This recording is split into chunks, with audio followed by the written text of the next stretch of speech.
mengingatkan akan kewajibannya, akan dosanya, itu juga merupakan suatu amal soleh di sisi Allah. Justru menjadi hal yang sangat berbahaya ketika gampang-gampang berpikir untuk bercerai.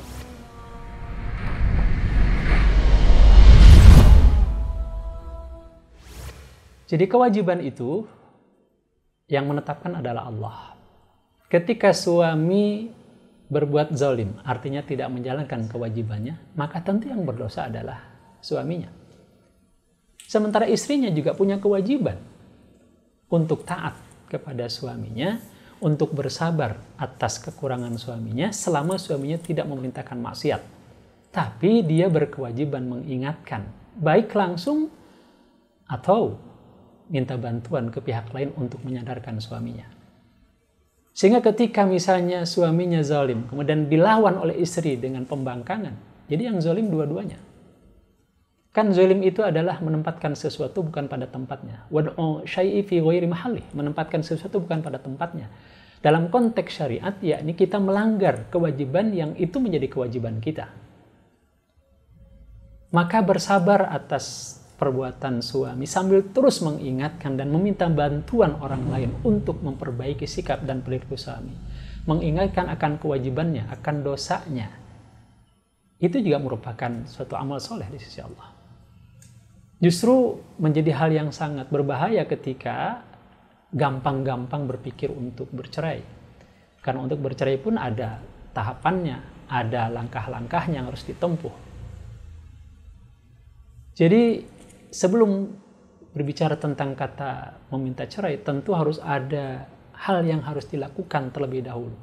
Bahkan bisa jadi ketika para istri itu tetap bersabar menjalankan kewajibannya sebagai istri, taat kepada suami, melayani suami, bersikap baik kepada suami, ya, sambil terus menasihati suami dan meminta bantuan orang lain untuk memperbaiki suami, bisa jadi dengan sikap kesabaran istrinya itu, suaminya akhirnya kemudian berubah. Sambil tentu terus berdoa kepada Allah agar suami yang tidak memfungsikan dirinya sebagai qawam itu, Allah berikan hidayah, Allah berikan kesadaran, dan atas upaya itu tentu istri mendapatkan pahala yang luar biasa. Jadi dalam konteks ini, istri berkewajiban mengingatkan suami. Kalau semua itu sudah dilakukan, berbagai upaya ya sudah dilakukan, dan tidak ada lagi jalan lain, maka memang sesungguhnya bercerai itu adalah langkah-langkah terakhir kalau dengan tetap dipertahankan hukum-hukum Allah terlanggar. Ini yang harus betul-betul diperhatikan. Sedapat mungkin hilangkan dulu dalam benak kita kata-kata cerai itu. Ya. Bersabar untuk terus memperbaiki kondisi yang tidak baik itu adalah lebih baik daripada kemudian ya langsung terpikir kata-kata cerai. Karena ketika bercerai itu mungkin itu solusi satu sisi, tapi tetap akan ada persoalan di sisi lain. Mungkin menyangkut anak-anak jadi korban, ya, atau hal-hal lain. Karena ini ada tentu bahasan khusus tentang cerai ini, tidak segampang yang kita pikirkan.